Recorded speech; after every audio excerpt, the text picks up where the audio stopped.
Salut Stéphane. Salut. C'est Étienne de musculationpourlavance.com. Voici Et Charles. Charles, Et puis, du même site. on va répondre à ta question, puis je vais l'aller. Stéphane de Lévis, tu nous as pas donné tes informations sur ton expérience en musculation et tout. C'est bon qu'on ait ça pour bien répondre à ta question, Stéphane, mais on va faire de notre mieux quand même.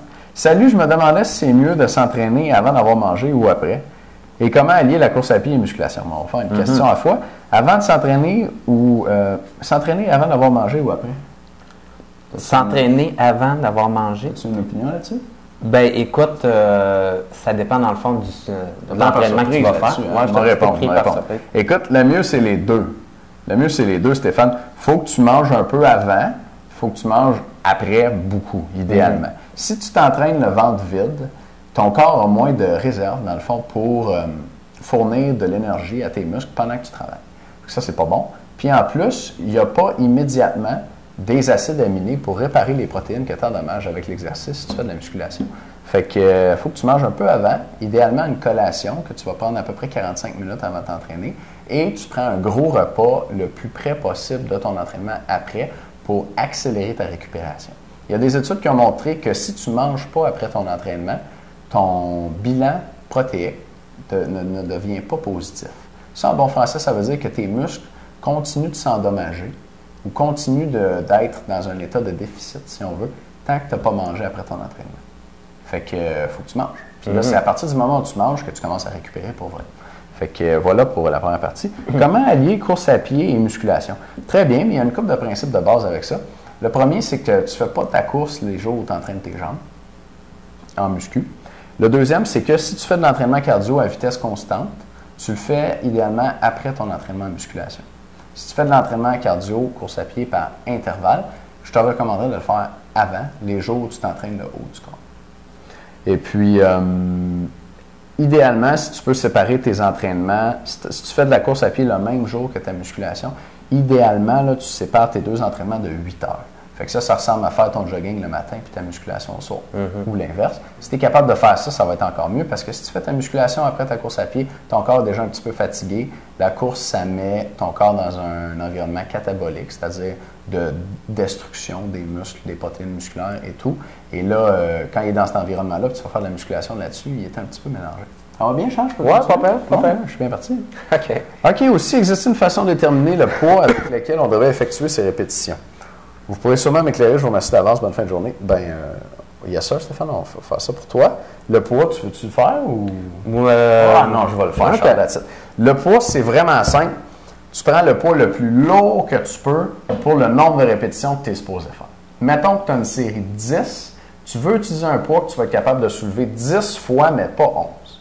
Donc, le truc pour faire ça, enfin, la façon que moi j'utilise, c'est tu augmentes le poids jusqu'à temps qu'à ta 10e, tu ne sois pas capable de la faire.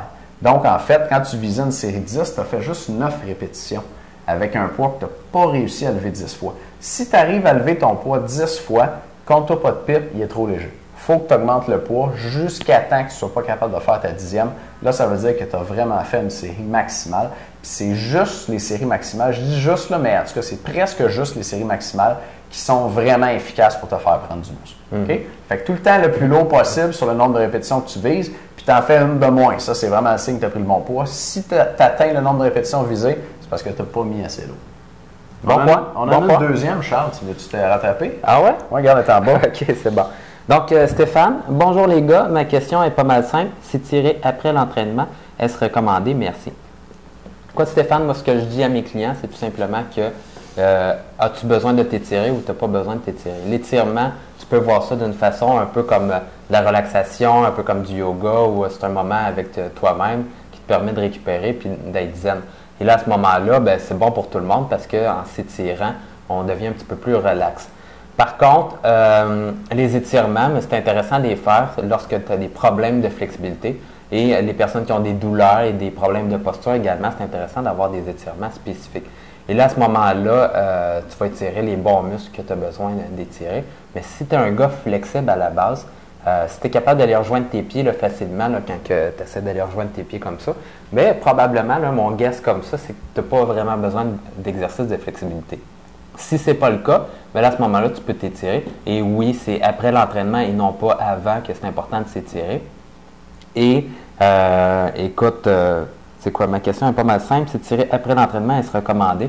Mais là, à ce moment-là, tu peux le faire et essayer d'améliorer ta flexibilité. Tu peux faire des bouts, par exemple, de 30 secondes d'étirement, tu relâches un peu, puis tu refais des bouts de 30 secondes. Et tu fais ça 2-3 fois par groupe musculaire, dans le fond, que tu veux étirer. Et tu essaies de faire ça à la fin de chacun de tes entraînements et de voir si ta flexibilité s'améliore. Ça va améliorer ta flexibilité, comme dit Charles. Mais maintenant, grâce aux études scientifiques, on sait que les étirements, ça ne prévient pas les courbatures, puis ça n'améliore pas les performances physiques. Oui, bon point. Fait que tu fais là seulement si tu veux améliorer ta flexibilité. Fait, si tu es déjà assez flexible, c'est pas nécessaire, c'est pas recommandé, vraiment. C'est pas obligatoire. Stéphane, j'espère qu'on a bien répondu à ta question. Si tu en as d'autres, gêne-toi pas. Absolument. Pour nous en envoyer d'autres. C'est inclus dans ton abonnement, tu peux nous envoyer autant que tu veux. On est vraiment content de t'avoir comme membre. Puis on se revoit dans une prochaine vidéo. Salut Stéphane. Bye.